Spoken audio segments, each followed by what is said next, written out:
Ce soir à l'émission, Google exempté de la loi C-18, un pas dans la bonne direction. Ils sont extrêmement frileux par rapport à ça. Et le Club Frondeurs Laurentides lance sa 50e saison. Pour un OBNL d'avoir 50 ans, c'est quand même un moment exceptionnel puis mémorable. En entrevue, je reçois l'auteur Marie-Michel Larrivé pour son ouvrage « Rien de neuf ». Il y a des vêtements pour les 6 prochaines générations sur la Terre actuellement. Je m'entretiens également avec Priscilla Lapointe et Marie-Ève Gagnon à propos de la mission Tanzanie 2025. À travers notre mission, on va apporter des produits d'hygiène et tout ça pour essayer de soutenir la communauté. Enfin, le préventionniste enquêteur Éric Huard nous parle de changement climatique et de trousses d'urgence. Être en mesure d'être capable, d'être autonome, indépendant, de fonctionner si on est en coupure de service pendant 72 heures. Bienvenue à Accès local.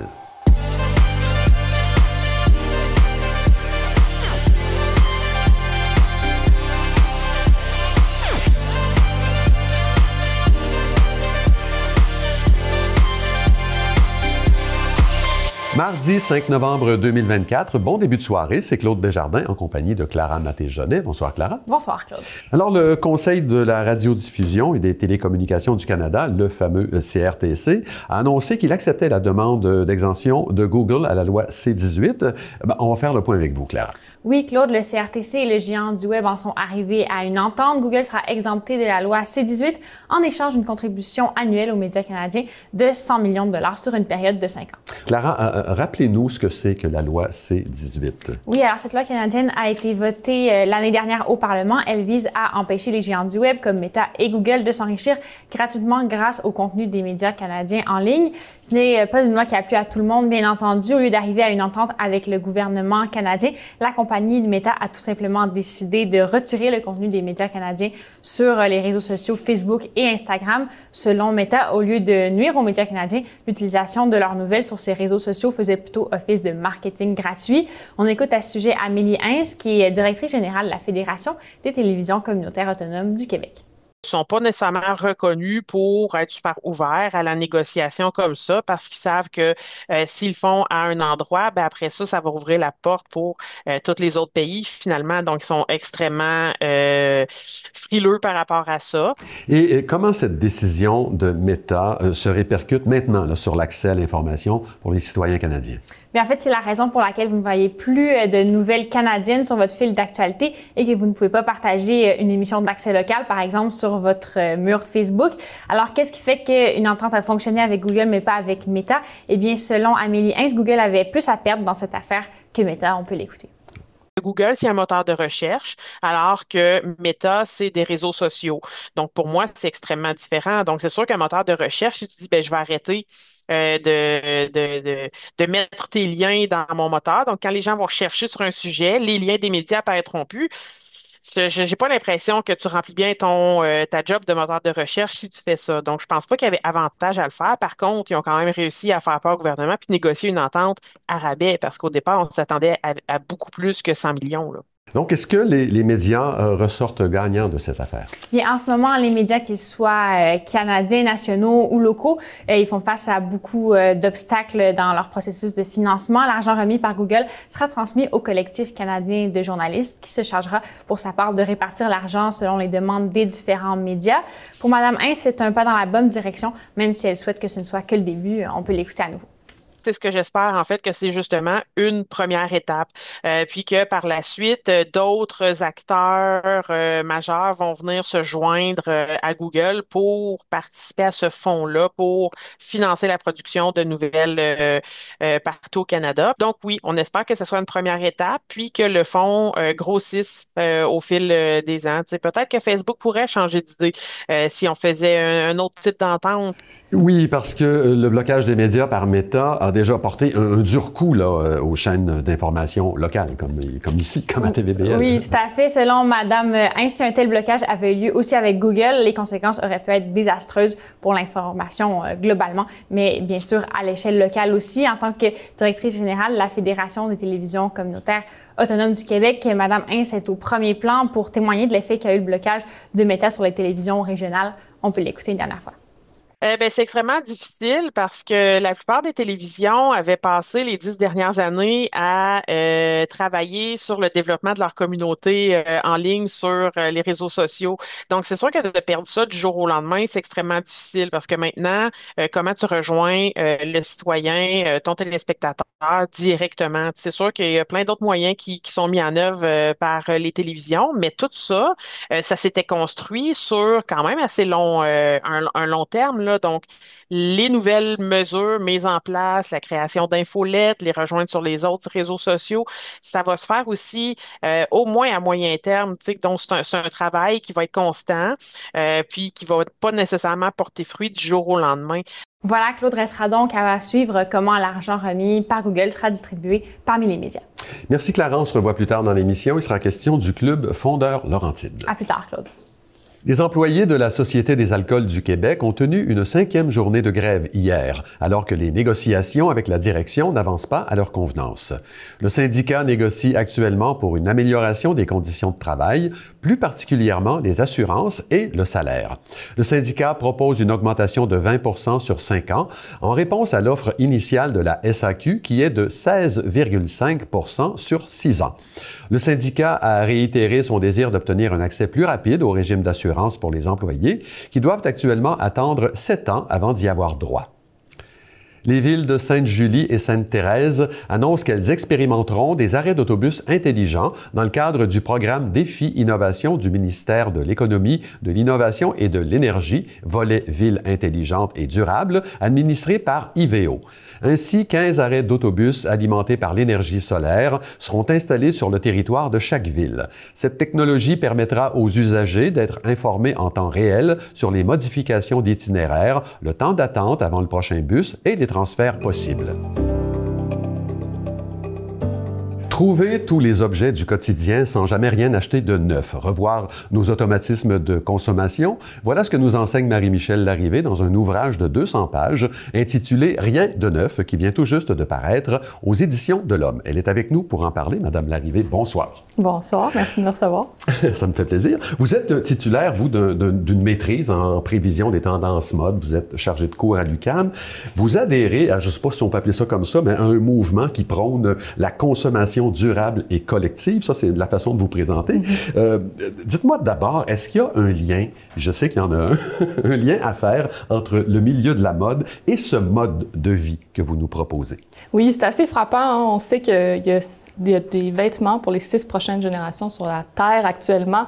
Donc, c'est sûr que réutiliser le plus possible, en fait, on a déjà assez de lots d'objets. Moi, je suis des personnes qui pensent que l'objet existe déjà. Quelque part, il faut juste être assez patient pour le trouver. Oui. Donc, il y a beaucoup d'objets qui sont autour de nous qu'on peut changer, modifier, qu'on peut demander, qu'on peut échanger, qu'on peut emprunter. Puis c'est un peu dans cette perspective-là que rien de neuf est né. Mm-hmm. On aurait pu appeler ça, justement, moins de neuf pour réduire sa consommation. Moi, ça a été en 2017 là, que j'ai vraiment repensé l'aspect du textile ou des vêtements qui rentraient dans ma garde-robe en me lançant au défi de ne plus acheter de vêtements neufs. Mm-hmm. Et ça a été hyper facile, finalement.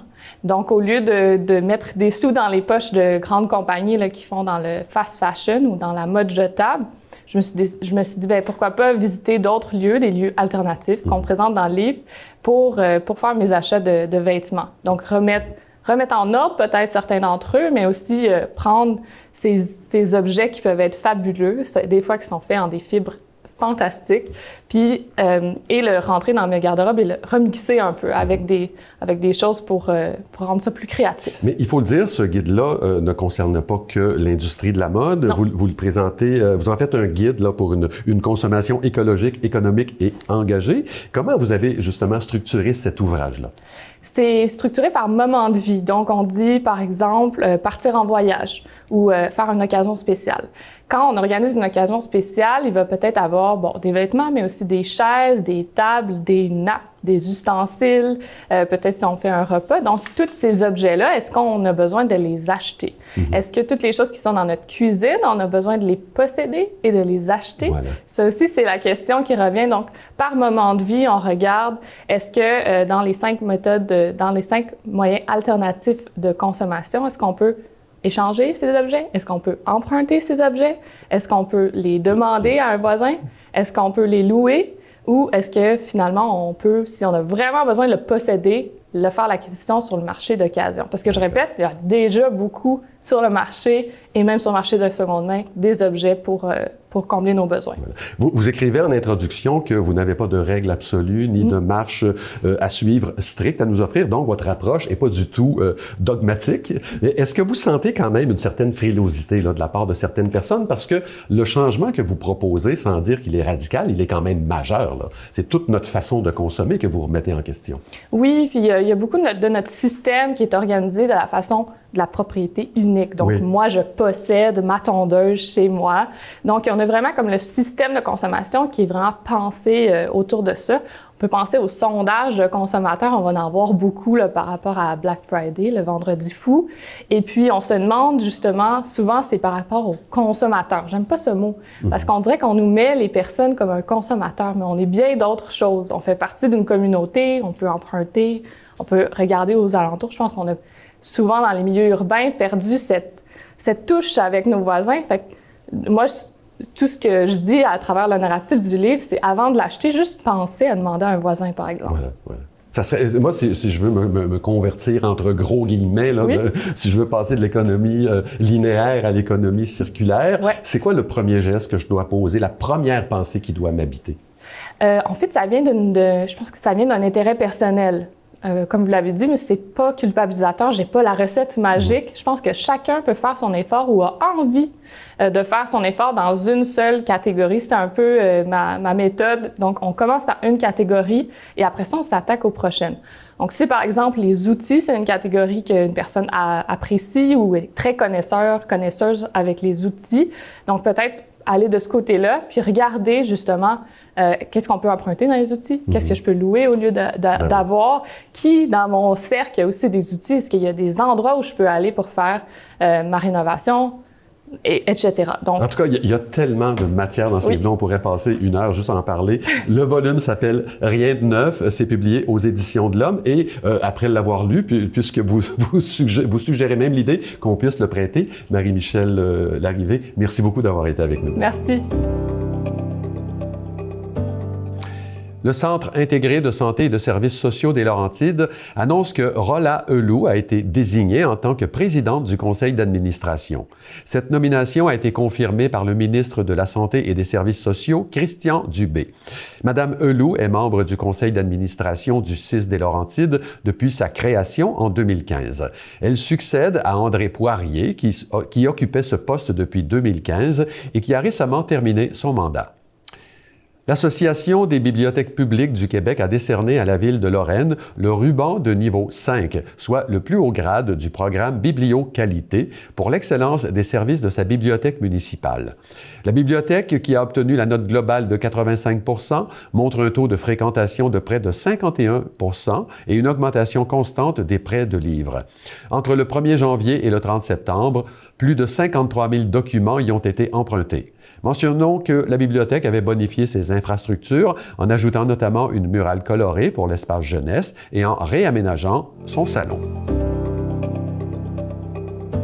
On va maintenant parler de sécurité publique avec le préventionniste enquêteur Éric Huard. Bonsoir, Éric. Bonsoir. Là, on va parler d'un phénomène qui fait vraiment partie du vocabulaire de la sécurité publique, les changements climatiques. Exact. S'il y a une chronique là, qui est importante à écouter, à réfléchir, là, c'est bien celle-là aujourd'hui, là, à se démarrer. C'est qu'on arrive à l'étape là, où les événements climatiques extrêmes, interruption de service, les pannes de courant, des choses comme ça, vont être de plus en plus courants. C'est des choses qui vont arriver.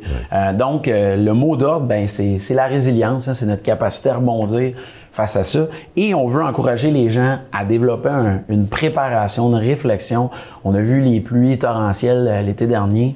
Faut réfléchir à ça, c'est extrêmement important. On voit les événements mondiaux se produire. Faut adapter nos comportements. Souvent, les Québécois, c'est beaucoup plus quand il y a une tempête de neige ou du verglas qu'on va s'ajuster, mais là, c'est un phénomène qui va arriver à tout moment de l'année.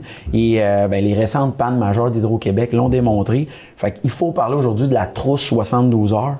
Puis c'est pas compliqué, là. L'idée de la trousse 72 heures, c'est d'être en mesure, d'être capable, d'être autonome indépendant, de fonctionner si on est en coupure de service pendant 72 heures. C'est la meilleure façon d'aider la communauté et d'enlever de la pression sur les services d'urgence. D'accord. Bon, une trousse 72 heures, c'est pas quelque chose qu'on va nécessairement acheter au magasin. Non. Il faut se la constituer soi-même. Qu'est-ce qu'on doit mettre dedans? Exact. Ben, on parle de tout ce qui est essentiel, notamment de l'eau, la nourriture non périssable, une lampe de poche, des vêtements chauds, une trousse de premiers soins, avoir de l'argent comptant, des choses comme ça qui pourraient être utiles et de s'en procurer avant que le phénomène arrive. Des bougies, notamment là, les gens, le téléphone cellulaire devient important, mais de façon indépendante de recharger son téléphone. Mais c'est surtout de préparer un plan. Tu sais, le principe est simple, être autonome, tout ce qui peut être utile, ça fait partie de notre trousse 72 heures, puis c'est ça qu'on demande aux gens. Dans les journées d'événements climatiques extrêmes, ben, le service d'urgence est souvent surchargé. Ben, c'est de faire en sorte d'éviter ces genres de situations.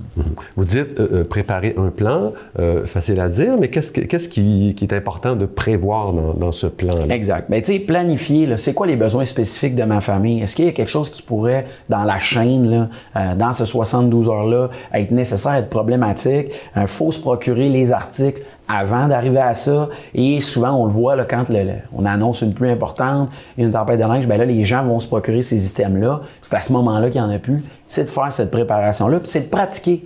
OK? À la maison, là, il manque de courant. On s'organise comment? OK? Et surtout, c'est les membres de la famille qui peuvent demeurer seuls, un aîné, un proche demeurant seul. Planifier. On fait quoi s'il manque de courant pendant un bon bout de temps? On fait quoi si la ligne de téléphone est coupée? Comment on s'organise? C'est de prévoir ça, d'en discuter, de faire en sorte qu'on soit prêt si ça devait arriver, parce que c'est la résilience, on en a parlé, ça va se produire. Puis, ben, c'est pas compliqué. La réflexion, c'est se préparer, c'est investir dans une tranquillité d'esprit. C'est la façon de faire une différence. Ça évite justement de paniquer et de prendre des décisions peut-être précipitées qui pourraient nous nuire plus qu'autre chose. Vous parliez tout à l'heure des pluies torrentielles qu'on a eues au mois d'août. À ce moment-là, est-ce que la police recommande qu'on reste chez soi, qu'on n'aille pas sur la route? Parce que les gens vont dire que c'est pas une tempête de neige, là. On en parlait ensemble, Bordon, oui. On veut que les gens soient attentifs au changement climatique, aux phénomènes qui se présentent, puis de se préparer, de faire un effort. On a beaucoup intégré le volet tempête de neige, comme je vous dis, mais là, c'est quelque chose qui peut arriver à tout moment. Faut être attentif à ça, puis il faut se préparer pour notre propre sécurité, mais surtout de faire en sorte que les services d'urgence ne soient pas surchargés pour qu'on puisse être opérationnel à ces moments-là. Parfait. Bien évidemment. Bon, on n'a pas le choix parce que les changements climatiques sont bel et bien là, donc trousse 72 heures et un plan d'urgence. De se préparer, surtout pour les proches vivant ça. Éric Huard, merci beaucoup. Hey, merci beaucoup. Mission Tanzanie 2025, c'est le nom donné à un projet de solidarité internationale qui se déroulera en janvier prochain dans la communauté d'Arusha, où l'on souhaite construire un pavillon hospitalier. 10 Québécoises et Québécois en feront partie, dont la Mirabelloise Marie-Ève Gagnon et la Calumet-Pontoise Priscilla Laplante. Bonsoir à vous deux. Bonsoir. Madame Laplante, d'abord, parlez-moi de cette communauté d'Arusha. Dites-moi quels sont les besoins les plus urgents à combler en termes de soins médicaux et d'infrastructures. Bien, écoutez, dans la région d'Arusha, en fait, il y a vraiment des très grands besoins d'un point de vue santé, principalement au niveau de l'accès, parce que les transports sont quand même compliqués. Donc, ce que les communautés font, c'est de bâtir des petits pavillons hospitaliers pour être le plus près possible, en fait, des communautés. Donc, c'est un peu ça, le manque de main-d'œuvre, naturellement, un petit peu comme ici. Je vous dirais aussi, là, justement, là, tout le matériel médical aussi. C'est pour ça que, à travers notre mission, on va apporter des produits d'hygiène et tout ça pour essayer de soutenir la communauté. Madame Gagnon, chez nous, on ne peut pas poser le moindre geste en santé sans que ça coûte des millions et des millions de dollars. Vous avez besoin de 25 000 $ pour construire ce pavillon. Dites-moi, qu'est-ce qu'on peut faire là-bas avec une aussi petite somme? Bien, au fait, c'est ça. Nous, notre mission avec le 25 000 $, on envisage l'achat des matériaux. Mais aussi, ce qui est intéressant, c'est que sur ce 25 000 $ $-là, il y a une portion qui va être allouée. On engage des locaux aussi. On fait travailler des locaux. Puis, dans les chiffres, ce qu'on s'est fait dire sur notre mission dure 5 semaines, pour eux, ça équivaudrait à un salaire d'au moins 3 mois. C'est quand même intéressant. Puis aussi, d'aller faire du béton où, tu sais, on n'a pas les mêmes... on fera pas les mêmes recettes qu'ici, donc c'est très utile pour nous d'avoir de leur aide et de leur expertise. Oui. Madame Laplante, donc, pour amasser ce 25 000 $-là, il y a des collectes de fonds qui s'organisent un peu partout, parce que vous êtes plusieurs à le faire. Il y en a une qui se tiendra le mercredi 20 novembre à la brasserie Noire et Blanche à Saint-Eustache. Quel est le programme de la soirée? Ben écoutez, en fait, c'est une petite soirée simple. Je vous dirais, il y a déjà eu quelques levées de fonds qui se sont réalisées là, autant à Tremblant qu'en Abitibi, parce que c'est vraiment des gens qui viennent de partout à travers le Québec qui participent avec nous à cette mission-là. Donc, à Saint-Eustache, à la microbrasserie Noire et Blanche, moi, je vous dirais, écoutez, on accueille les gens. On a fait une présentation un peu pour parler des conditions de vie des personnes là-bas, parler de c'est quoi la mission, comment qu'on fait pour participer justement à un projet humanitaire comme ça. Et puis, en fait, ensuite, ben, on discute tout le monde ensemble un peu là, des enjeux principaux puis de comment justement soutenir les communautés du Sud. Je lisais sur vos réseaux sociaux, je m'adresse à vous, Madame Gagnon, qu'il manque une personne pour compléter l'équipe de votre mission. Est-ce que c'est toujours le cas? Si oui, quel est le profil recherché? Au fait, effectivement, il y a un de nos candidats qui a dû abandonner suite à une condition de santé. Mm-hmm. Le fait, c'est d'être disponible 5 semaines. Aussi, avoir une bonne santé physique et mentale, c'est d'être dans l'ouverture. Tu sais, on ne sait pas les conditions de là-bas. Je vous dirais, c'est l'ouverture de cœur. Il n'y a pas vraiment de conditions financière ou, tu sais, c'est sûr, faut être capable d'effrayer son billet d'avion, son visa, les vaccins. Donc, je vous dirais, c'est un peu serré dans le temps, mais effectivement, on cherche encore un candidat, une candidate prête à venir offrir du temps avec nous. D'accord. Rapidement, Madame Laplante, la Tanzanie, bon, c'est un pays d'Afrique de l'Est qui compte 62 millions d'habitants. Quelle est la situation économique et politique, le climat social là-bas en ce moment? Ben, écoutez, présentement, ça va pas très bien, je vous avouerai, là. Il y a beaucoup de conflits sur place. Tu sais, nous, on s'est fait dire, là, que même on pourra pas se déplacer seul, là, à partir du site. C'est quand même une zone qui est un peu à risque. Moi, je vous dirais que les gens, présentement, souffrent beaucoup au niveau d'un point de vue monétaire, là. Tu sais, on regardait, là, entre autres, pour la préparation de la soirée du 20 novembre, là, on regardait au niveau des conditions de vie, des conditions financières des gens. Ben écoutez, les gens font des salaires moyens d'environ 250-260 $ par mois, mais les coûts afférents, que ce soit par rapport au logement, la nourriture, etc., ben ça s'apparente pas mal à ce que nous, on paye ici. Voilà. Un peu moins pour le logement. Mais bref, c'est vraiment des conditions difficiles. OK. Eh bien, écoutez, en terminant, j'invite les gens à participer à votre événement caritatif du 20 novembre. Vous êtes visible sur les réseaux sociaux. Ça s'appelle Mission Tanzanie 2025. Madame Laplante, Madame Gagnon, merci beaucoup d'avoir été avec nous. Merci à vous. On est de retour avec Clara Maté-Genet. Le club de ski de fond des Frondeurs Laurentides, a lancé sa 50e saison. Ça se passait à Saint-Sauveur en fin de semaine et les caméras de TVBL étaient sur place. Oui, Claude, les amateurs de ski de fond sont rassemblés pour lancer les célébrations, donc entourant ce 50e anniversaire du club.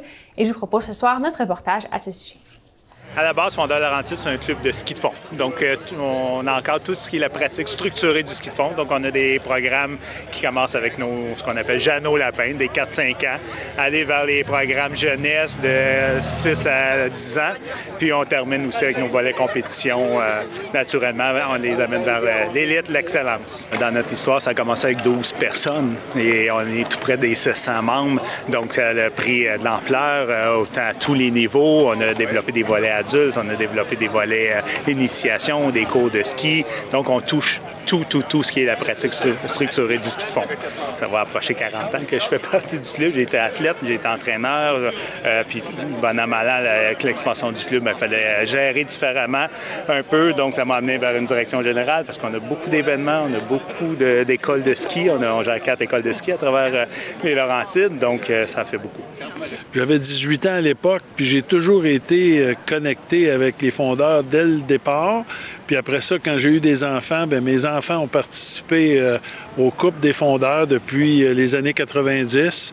Et ma fille, dans le début des années 2000, elle a joint le club au niveau compétitif. Et aujourd'hui, elle est entraîneur là, pour les jeunes du volley jeunesse. Donc, c'est un peu ma vie autour du ski de fond.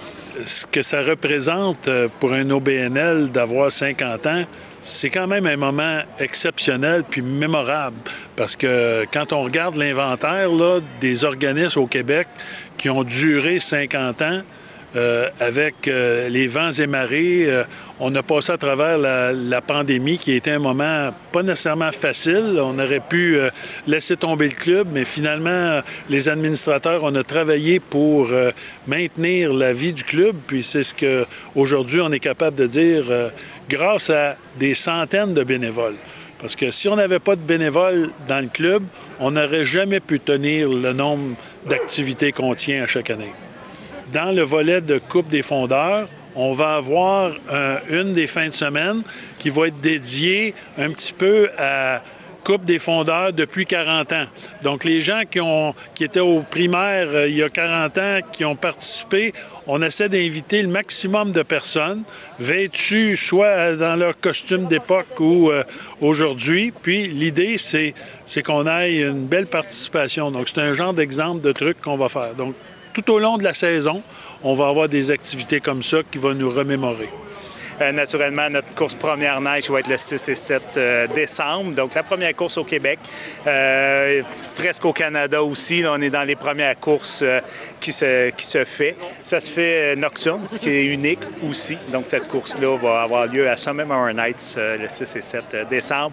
Où est-ce qu'on va souligner encore notre 50e? On a lancé la carte Amis fondeurs pour les 50e. Donc, 50 ans. 50 $, amis fondeurs, plein de bénéfices qui viennent avec ça. Puis on espère que ça va devenir une source récurrente de revenus pour le club.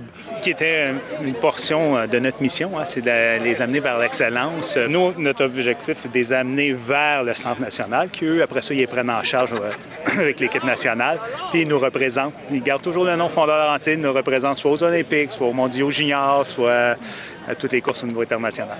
On a toujours eu un rêve d'avoir un centre d'entraînement dans les Laurentides de haute performance, de haut niveau. On a travaillé ça avec les collaborations comme Desjardins qui nous a beaucoup aidé financièrement pour monter notre centre d'entraînement à Morin Heights. Éventuellement, la phase 2, ce serait de vraiment créer en bonne et due forme un centre d'entraînement pour l'ouest du Québec. On parlait des événements tantôt, tout le long avec notre Coupe fondeur qui va être à Saint-Jérôme, Coupe des générations le 8 février, on va avoir le Jack Fest le 8 mars, on va avoir la finale de la Coupe Québec où est-ce qu'on va encore souligner là, au niveau provincial à Morin Heights fin mars. Donc je pense que c'est tous les événements qu'il va y avoir ici et là.